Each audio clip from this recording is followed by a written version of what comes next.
खुरुमजरी SKTV की हक्सल plus meeting ताबीरीबा ख्वाई पुमना मकपु मेरिना ओइनामना तराम नोकचरी ngasi se khoi matam chana hauza haudaबगी दमकता मयामदा khoi ngakpinaba haijage haibdi khoi gi technical problem ama laikhibana maram oiraga khara khajik thengna hauzabani masigi दमकता मयामना waro bidana ba haijari adugo loina ngasi gi hक्सल plus के episode कुनमंगा सुबा episode असida puduna lakchari ba asi mamang da khoina male infertility haidana khoi topic amada sandok chakhiba aduga adugi topic sida mayamna haibirak pase prostate problems ki matang da amutang mamang da khoigi male infertility da unabi ki basam doctor duga amuka hanna prostate problems da unabi ra gati am nungai gani haibana chingba comment mayam si khoina positive hai tare positive comment mayam si khoina yengzaraga ngasi gi sigumba topic sima mayam gi demand gi puthok pukhatchabani haiba wafam thamjage aduga ngasi pujarakli ba topic si prostate problems and its treatment haibani aduga lengsin biduna leibire doctor Ikaikumna Jeriba Sinam Rajendra, Regional Institute of Medical Sciences, Imphal-gi, Urology Department, Head of Department oina Thopubiramba, aduga hauzik-hauzikna, Kripadasni Advanced Hospital, the Senior Consultant oina leibiriba doctor ne. Dr. Bohano Magta dekhoigi thoram sida taram nokcheri. Thank you. Aduga ahan bada doctor koina lecture ningbasi ngasigi topic sida hai tare. Mayam viewers sing ne hena yengbada gyan taana bagi damakta. Prostate hairibasi karino natraga prostate gland hairibasi karino haibase. Amutang hana thambiu doctor. Yamna maruiba question ni mayamna khangnadaba mistake yamna tawwa prostate che scrotum daga yawbo iningba scrotum ma koi nupa gi kaino khaw siko adu yawriba duni kan ju khanba yawe adan sengna da prostate asi nupi de yawdaba nupa da yawba akogi reproductive system kogi body ki system je respiratory system hairagana kogi nuksa jo honba digestive system ina kogi chakhao yol iba esophagus ko system adage cardiovascular haina heart ki tawriba adi neuro system ko neurovascular sigi chumaina adumaina system ko sina reproductive system gi kaino oiba aduga ainu jaijigbido nupa da yawba adu masi kaino akhoi ising khaw gi hek makha da lei sigi se ising khaw ni se ai yeng mel lai sigi khena je utte doi ni ising khaw gi hek makha da lei ba ar nupi gi da ising khaw gi makha da sigi organ hoji prostate che yaudi aro ma gi size ma se hayuga da mugi size hayuga yam chawba dina te ko koi manipur gi meite gi hayuga du mugi size da lei bijani ko magi mathau magi kaino se magi kaino se mayai sida khogi ising khawdagi ising thokhina ba yung thokhina ba pipe urethra ji yawba adu se magi kaino anatomy se hek ising khawgi makha da leire araga ma kaino hajuga mu da chawi araga angang oi ga ma di pikna leiye araga ma ki chaw khorak pase akhoi nupa gi hormone testosterone hain am leba ko madu gi kaino duna sahon bani ma yaudri ma di growth tawdi okay aduma deni ma gi hoi doctor na haibirak pade khangja base khoi nupi de yaude prostate gland hai base nupa da dang yawi hai biduni ko adu yam interesting di aina chai phanna di kuire hoi aina medical camp ama clinic ta tawje ko ising chatpada sumaina kaino layong torba prostate chawra prostate laina lebre yam thuna chani ngapka tordi lakpi hoina akoina ko nupi phanam lakpi wani awareness wat paduna awareness wai se mani adana mayamna khangbi ga dawsi this organ is for the only for hoi kaino dupa da ang yawbo duni na hai ko hoi aduga doctor no budi haifet pan birakre kogi aduna kai haini kogi prostate ki sige function se maru eba function se kari no habase my function se my main function se kogi kaino sperm pa maru kogi nupa gi angang onna ba semen de yauriba sperm into jo haibido magi nutrient pi bise mana pi arga topam na kogi semen ji ek tholak pada ma se yam nange ba liquefy to dragadi kogi sperm ji ngasak tawna sumaina forward movement tawdoi ne ba kaino magi obham duga fertilize tawna na ba adu masigi yam nang ba kaino dadi chang mo de liquefaction naina ising dongna yam pa ba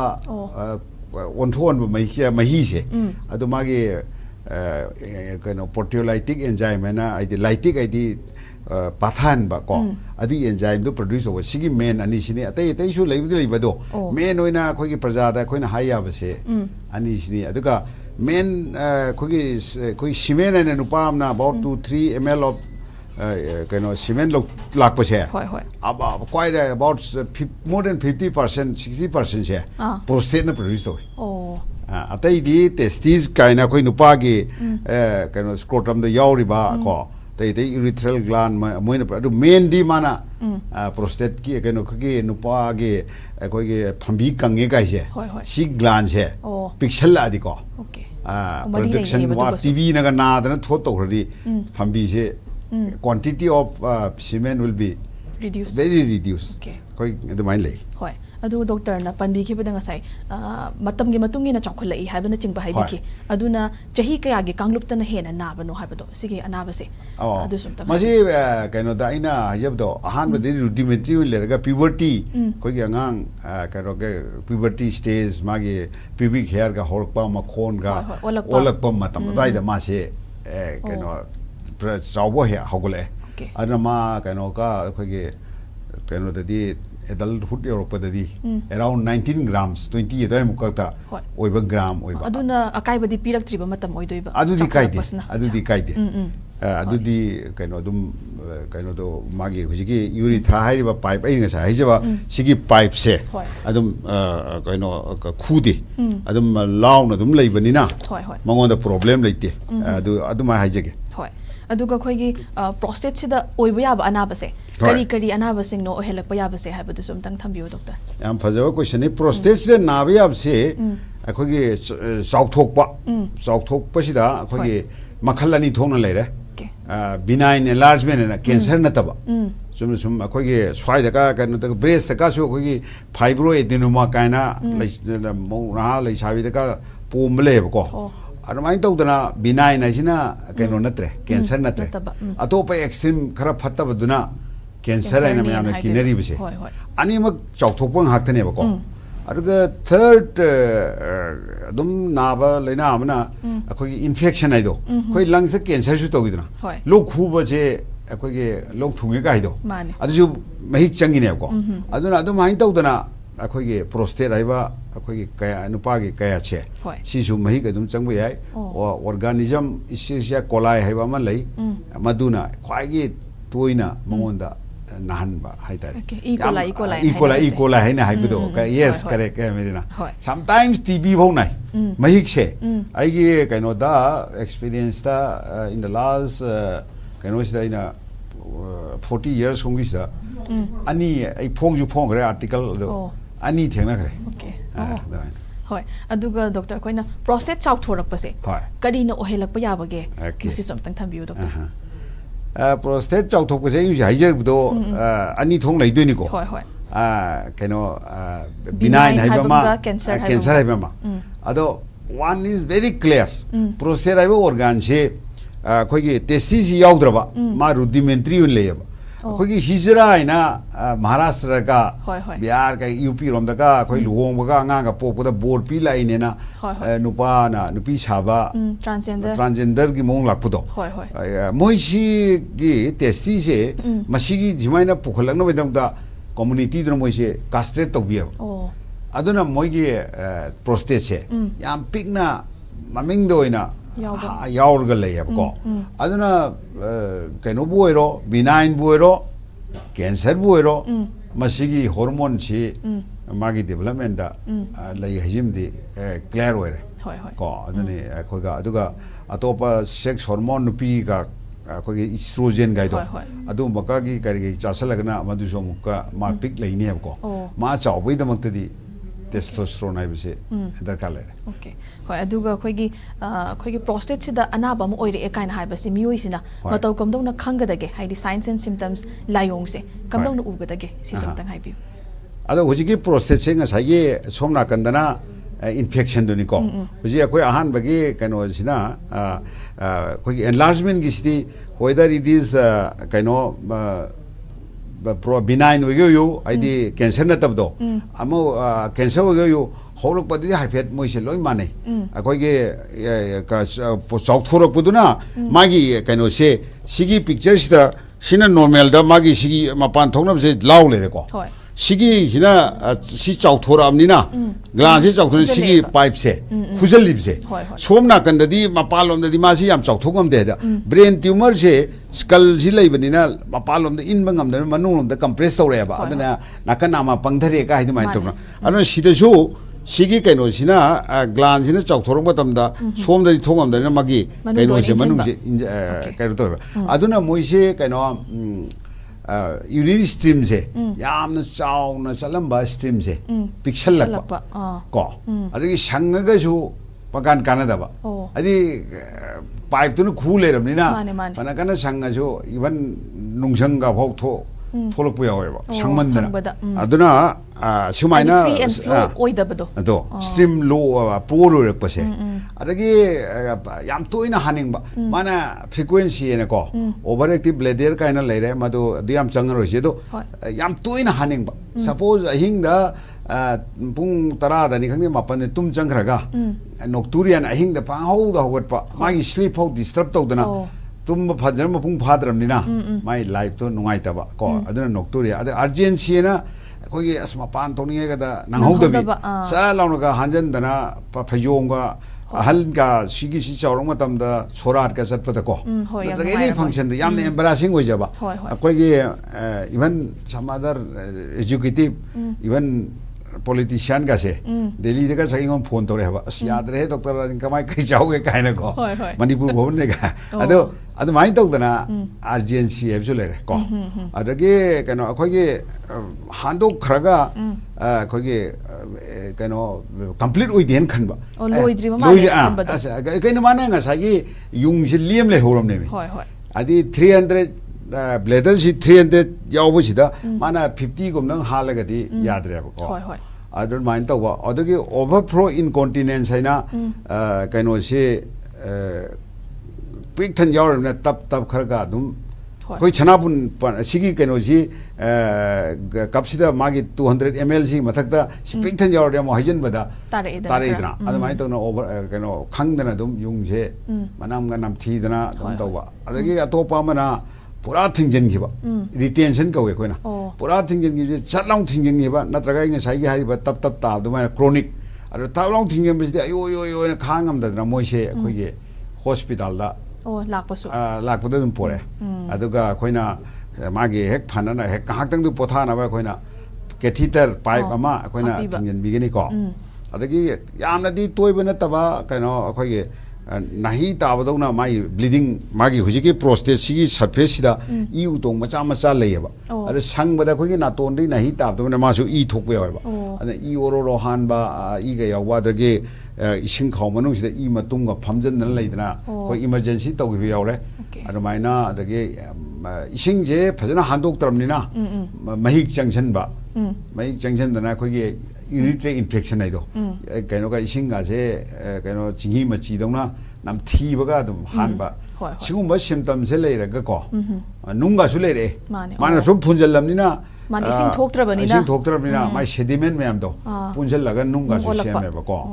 adu mai to dana magi symptom se smai tawi aduga kaino infection naina khogi mahik changak pa se sidi prostatitis na acute idina line la ho gam ho dana tawe chronic haiba ma lisang sina na ba sina adu amna kaino tok de do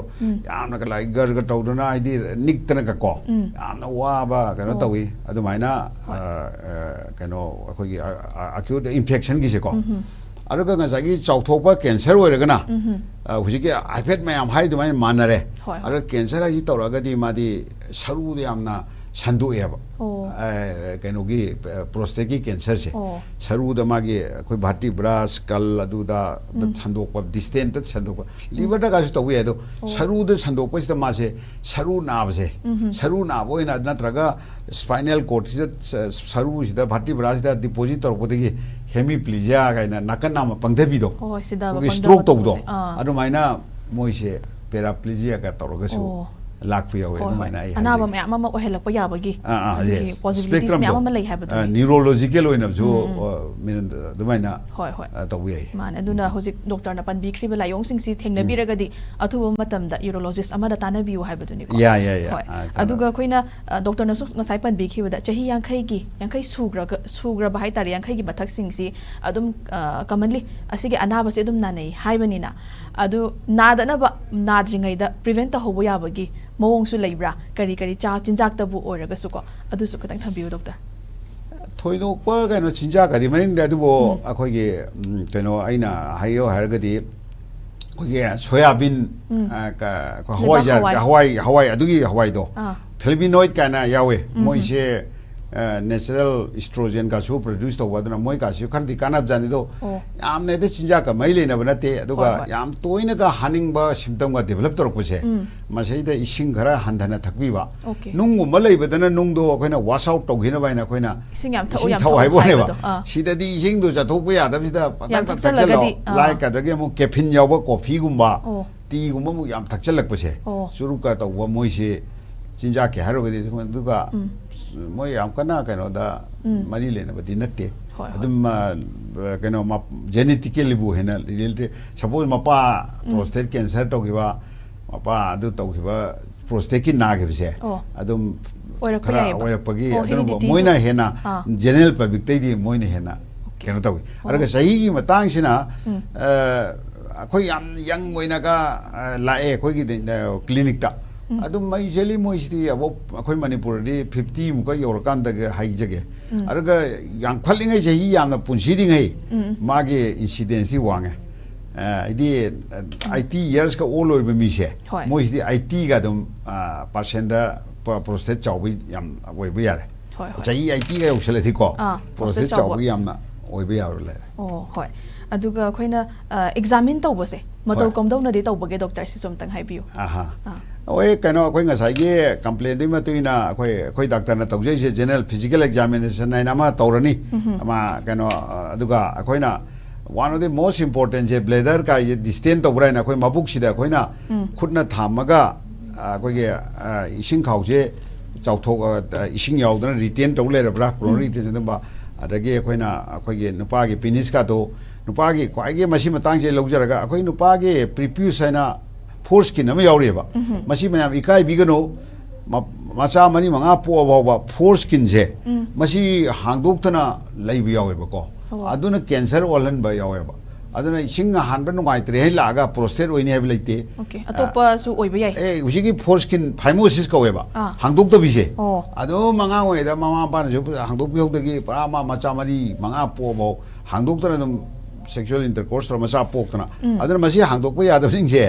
ꯃꯁꯤ ꯑꯩꯈꯣꯏ ꯗꯥꯛꯇꯔꯗ ꯂꯥꯛꯄꯤꯍꯧꯒꯗꯕꯅꯤ ꯑꯗꯨꯅ ꯃꯥꯅ ꯁꯤꯝꯇꯝꯁꯤ ꯁꯨꯃꯥꯏꯅ ꯑꯩꯈꯣꯏꯗ ꯑꯩ ꯏꯁꯤꯡ ꯍꯥꯟꯕ ꯌꯥꯝ ꯅꯨꯡꯉꯥꯏꯇ꯭ꯔꯦ ꯍꯥꯏꯕꯗꯨꯅꯦ ꯍꯤꯗꯥꯛ ꯑꯃ ꯏꯔꯒ ꯊꯥꯈꯤꯕ ꯌꯥꯗꯦ we help to examine privately ꯑꯗꯨꯒ ꯐꯖꯅ external genetics ꯂꯩꯕꯤꯒꯅꯤ ꯑꯗꯒꯤ ꯍꯧꯖꯤꯛꯀꯤ ꯄꯥꯏꯞ ꯌꯨꯔꯤꯊ꯭ꯔꯥ ꯍꯥꯏꯅ ꯑꯩ ꯉꯁꯥꯏ ꯍꯥꯏꯖꯔꯤꯕꯗꯣ ꯃꯗꯨ ꯃꯥꯏ ꯄꯦꯅꯤꯁ ꯃꯈꯥꯗ ꯑꯩꯈꯣꯏ ꯅꯝꯃꯒ ꯇꯪꯈꯠꯄ ꯐꯨꯟꯖꯟ ꯈꯣꯠꯆꯟꯕ ꯂꯩꯕ꯭ꯔꯥ ꯍꯥꯏꯕ ꯌꯦꯡꯒꯅꯤꯀꯣ ꯑꯗꯨꯒ ꯈ꯭ꯋꯥꯏꯒꯤ ꯏꯝꯄꯣꯔꯇꯦꯟꯗꯤ ꯄ꯭ꯔꯣꯁꯇꯦꯠꯇꯤ ꯃꯥꯁꯦ ꯑꯃꯥꯡꯊꯣꯡꯒꯤ ꯍꯦꯛ ꯃꯃꯥꯡꯗ ꯂꯩꯌꯦꯕ ꯑꯦꯅꯁꯀꯤ ꯃꯃꯥꯡꯗ ꯔꯦꯛꯇꯝꯒ ꯑꯦꯅꯁꯀꯤ ꯃꯃꯥꯡꯁꯤꯗ ꯂꯩꯌꯦꯕꯀꯣ ꯑꯣꯟꯂꯤ ꯔꯦꯛꯇꯦꯜ ꯋꯥꯜꯗꯨꯅ ꯑꯗ ꯐꯦꯁꯤꯌꯥ ꯑꯃꯈꯛꯇꯪ ꯈꯥꯏꯗꯣꯛꯑꯦꯕ ꯑꯗꯨꯅ ꯃꯥꯗꯤ ꯑꯩꯈꯣꯏꯒꯤ ꯈꯨꯠꯅ ꯗꯤꯖꯤꯇꯦꯜ DRE ꯀꯧꯋꯦ ꯑꯩꯈꯣꯏ ꯃꯦꯗꯤꯀꯦꯜ ꯇꯥꯝꯗ ꯗꯤꯖꯤꯇꯦꯜ ꯔꯦꯛꯇꯦꯜ ꯑꯦꯛꯖꯥꯃꯤꯅꯦꯁꯟ ꯑꯩꯈꯣꯏꯅ ꯃꯉꯣꯟꯗ ꯑꯦꯛꯁꯄ꯭ꯂꯦꯟ ꯇꯧꯗꯣꯏꯅꯤ ꯑꯩ ꯀꯩꯅꯣ ꯅꯪꯒꯤ ꯑꯃꯥꯡꯊꯣꯡꯗ ꯍꯥꯏꯗꯤ ꯅꯨꯡꯉꯥꯏꯕ ꯀꯝꯐꯣꯔꯇꯦꯕꯜ ꯑꯣꯏꯗꯕꯅꯤ나 ꯅꯪꯒꯤ ꯑꯃꯥꯡꯊꯣꯡꯗ ꯑꯩ ꯈꯨꯠꯁꯤ ꯖꯦꯂꯤ ꯍꯥꯞꯄꯒ ꯑꯩ ꯀꯩꯅꯣ ꯌꯦꯡꯗꯣꯏꯅꯤ ꯍꯥꯏꯅ ꯃꯣꯏꯁꯦ ꯍꯥꯏꯕꯤꯔꯒ ꯊꯤꯡꯖꯤꯜꯂ ꯌꯦꯡꯕ ꯑꯗ ꯀꯌꯥꯝ ꯏꯟꯊꯣꯔꯛꯑꯒꯦ ꯑꯗ ꯀꯥꯏꯁꯤ ꯑꯗꯒꯤ ꯀꯟꯕ꯭ꯔꯥ ꯀꯜꯂꯒꯗꯤ ꯃꯥꯁꯦ ꯀꯦꯟꯁꯔ ꯑꯣꯏꯗꯣꯏꯅꯦꯕ ꯄꯨꯔꯥꯃꯛꯇꯗꯤ ꯀꯦꯟꯁꯔ ꯑꯣꯏꯅꯤ ꯍꯥꯏꯕ ꯂꯩꯇꯦ ꯈꯔ ꯃꯈꯩ ꯈꯪꯕ ꯉꯝꯕꯁꯦ ꯌꯥꯝꯅ ꯏꯔꯥꯏ ꯂꯥꯏꯅ ꯍꯥꯏꯗꯤ ꯌꯥꯝꯅ ꯍꯥꯏꯐꯦꯠ ꯈꯪꯕ ꯌꯥꯗꯣꯏꯅꯤꯀꯣ ꯑꯗꯨꯃꯥꯏꯅ ꯑꯩꯈꯣꯏꯅ ꯑꯦꯛꯖꯥꯃꯤꯟ ꯇꯧꯋꯦ ꯄ꯭ꯔꯣꯁꯇꯦꯠꯁꯦ ꯑꯗꯨꯒ ꯑꯩꯈꯣꯏꯒꯤ ꯂꯥꯌꯦꯡꯕꯒꯤ ꯃꯇꯥꯡꯗ ꯂꯥꯛꯆꯔꯕꯗ ꯗꯣꯛꯇꯔ ꯀꯝꯗꯧꯅ ꯍꯥꯏꯗꯤ ꯁꯔꯖꯔꯤ ꯇꯧꯕ ꯀꯥꯏꯅꯁꯨ ꯑꯩꯈꯣꯏꯅ ꯇꯥꯖꯩ ꯁꯔꯖꯔꯤ ꯇꯧꯔꯒ ꯂꯧꯊꯣꯛꯄꯅꯆꯤꯡꯕ ꯑꯗꯨꯅ ꯑꯇꯣꯞꯄ ꯍꯥꯏꯇꯥꯔꯦ ꯁꯔꯖꯔꯤ ꯇꯧꯕ ꯈꯛꯇꯪ ꯅꯠꯇꯕꯗ ꯀꯔꯤ ꯑꯩꯈꯣꯏꯒꯤ ꯃꯣड ꯑꯣꯐ ꯇ꯭ꯔꯤꯠꯃꯦꯟ ꯍꯥꯏꯇꯥꯔꯦ ꯑꯗꯨꯗꯤ ꯂꯩꯕꯒꯦ ꯑꯩꯈꯣꯏꯅ ꯀꯩꯅꯣꯁꯦ ꯍꯧꯖꯤꯛꯀꯤ ꯂꯥꯏꯅꯥꯁꯤꯡꯁꯦ ꯑꯩꯈꯣꯏ ꯀꯩꯅꯣ ꯏꯟꯚꯦꯁꯇꯤꯒꯦꯁꯟ ꯑꯃ ꯇꯧ ꯇꯥꯔꯦ ꯍꯦꯛꯇ ꯑꯩꯈꯣꯏ ꯀꯩꯅꯣꯗꯤ ꯇꯧꯕ ꯌꯥꯗꯦꯕꯀꯣ ꯏꯟꯚꯦꯁꯇꯤꯒꯦꯁꯟꯁꯤꯗ ꯑꯩꯈꯣꯏꯒꯤ ꯀꯩꯅꯣ ꯌꯨꯖꯨꯋꯦꯜ complete hemogram kai do urinary kai na adagi ngasai fever ga tawna dysuria ga do urinary pus cell damam yor de koi urine culture kai do adu tawdana adagi atu yamna I palhau do bam lei koi prosthetic abscess haina koi nai jaba koi anywhere da saru da nai jaba yai adagi khujin maji janga nai jaba yai prostate su nai chai ko diabetic oi ba adagi HIV ga na ba auto immunity magi compromise ro mi se as ima sete to la ya ko koi kuch na thwai tingen bada bogi oi no pet laudana nai cha le ko saduga kaino rom dagi rectum lom dai ra koi na anyway where pus body the pus full er ko koi lokthok ka dam ne ba brain da oi ro anywhere lungs oi ro koi lokthok cha lokthok da slai ho ga pharaga pura nok pagi ayuk ta torga nudin da kano as prosthetic abscess ai su lai aduna koi na asai retention lag ba the examinations loiraga sigumba adagi kidney function manang asai ai koi na palhok da bam lai re chauraga kari problem la ke se problem si ngasai ising je chathok tram ni ko akoi kidney ani si pipe ureter na poraga bladder samjali ne ba bladder ta kano ising je hando gam da le raga di tube ani si su sum lauthore ba adu kidney su lauthore ba kidney su lauthor ma ta kidney gi matong se mang gi doi ne ba mang gramina renal failure haina kidney failure re do adu prostate chauthok bu si su kini fellow hen bagi maram mo idei ba adana koina lying go houding da koina ultrasound ma tawni ultrasoundologist ji kana koi manipur apha ultrasoundologist le re moina gram suk chawi du chawi adu lei adagi adu ma yamna magi texture gi mawong se adu yamna te yaudi kai je cancer dauna khara ju mai leide kai ju haira kane ko adu gumba le kan da koina yamna specifically inda prostate specific antigen na koina am khak yenge masima 0 to 4 nanogram ko per ml ko masigi si koina yengbam sange adu kayam wange do masi yam wang khala di ko infection ka ke yaudra di koina cancer gi mong lai re ji ko adumai tawni aduga heart oiraba kai thengnaraba pH do wangaba antibiotic pi re handau yadraba adai di koina moise biopsy adagi PET scan ga na mayam tabira mani ko MRI kai do koi manipur da su si facilities lai re ba leire yam madu due credit to American oncology institute koi Dr. Dhavali gi kano da yam nungai ba paw cancer ke ka mayam si detect to wangam ba du gum bam su lai na ta su nungai kano di smai silak tringai di kano Guwahati da koi chanani plane to halimni adu gi na ta paisa tinga memni aduna madu huji is a boon his great contribution to the state to the patients sai tai yam nungai ba paw ni haije ge doctor adu ga doctor barak se da koi YouTube ta comment am khak lai sanayai haidana ko saruda sando e na doctor na panbi khiba do de matang dani saruda sandokle haibasi kari karamba layong tawrakadagi hakchang da haina haibirak pani layong aina sai panjagi do na ba chikpa ko adaga spinal cord ga namagana nakana ma pangthabani khangde ani mak pangthabani khangde aduga saru ga ju tekpa laidna ko ma si chathalamni na sathe amni na ko adage kok ta ga chalagana koi ge amuk headache adage mit makan ma manus chalu ba oil gando adui matungina ma manifest ore aduna hujigi ngasai ge symptom du leiragadi sum thengdabidna leibidaba doctor particularly urologist haidi engineer makta da electric engineer da thong sabagi hanguradi jana roeba magi magi do ko ai ngonda mid yeng biula de ai ophthalmoscope ai do pai de ai di cystoscope ai koi di plumber makalam ne ba isinga jatta ba adu ma ta uri na aduna aduma ha thamjage kaino ge kai lamde ne boji do lamdi yarok adu doctor matam sisu lai select bani na ko doctor na ngasai haidi khoi table se da thambiri ba prostate pubirak pa se ai hojik phawo da doctor na operation tawraga lokthok pirak aduga hojiki kaino do diagnosis tu to win wakta koi cancer ching na koi biopsy do tongni kaino menda biopsy du tawraga cancer na te do koi khangdok kani aduga ai masi ai uchage thaina aina yam yang wori nga da lokthok kiba prostate amani खुदना open surgery लौथोकपनी सी याम चावबको सिदे सुमाइना अखोय ला काइनो से यूरिथ्रा ने मैंने दाई मयाम व्यूअर रसो आयं तो उच्चगे आई के prostate माइन तो अखोय ये बेंगोल लगा इना मसी डेमोन्स्ट्रेट तौरबदा मोइंगा खरब जाने मसीना सिद लेसिना यूरिथ्रा निको ऐसा पाइप तो अरु सी आइन गसाइ तो सी चाउथोरमनिना सिगी यूरिथ्रा से चटफम लेतरे बसोइ थमलिगना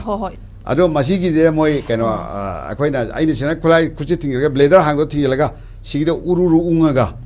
पुलाब लौथोखिबनेबको मसी हुजिकांददी सिगी कनो से अखोइ हिदा याम लेरे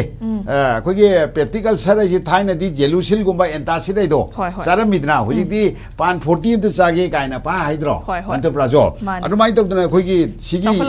अखोइगी कनो चाकोट पाइबु सिगी लेना से हिदा याम येंगे हुजिदी दुता स्ट्राइक याम येंग्रजानी दुता स्ट्राइक काइदो अदुना मदुगी कनो से मदुगी हिदाक्सिना तौखिबदगी हुजिक्ति ऑपरेशन से हंदरेबा अदुना ऑपरेशन जे मेन द कनो हुजिक चौखलक मतुगिना कनो अखोगी TURP ना ट्रांस यूरिथ्रल रिसेक्शन ट्रांस है थ्रू यूरिथ्रा है हुजिक पाइप तो अदुइदा अखोइना कनो जे एंडोस्कोप से इंजिन लगा कनो अखोगी अरांगबमना यूबी योंखोना स्वाइ कोट पे खेतपदो अदुमाइना अखोइना मचेत अखोइना खेलगसु अखोइ लौथुएबको अदुसु इज वन ऑफ द हुजिकान याम तौनरबा कैनोमनी अदगी रोबोट आइदु लाए रोबोट से मणिपुर दवक्ति अखोइ रोबोट से कैनो तौदे दो रोबोट सिनसु अखोइ हुजिक सी अखोइगे हुजिके आइना हाइजरिबा रिसेक्टोस्कोप तुनी सिगी दूरबीन से सिने तौरगा सिदैता मतोनसिदे इलेक्ट्रिक से सिदै इलेक्ट्रिक के थाजलकदोइनी अदुगा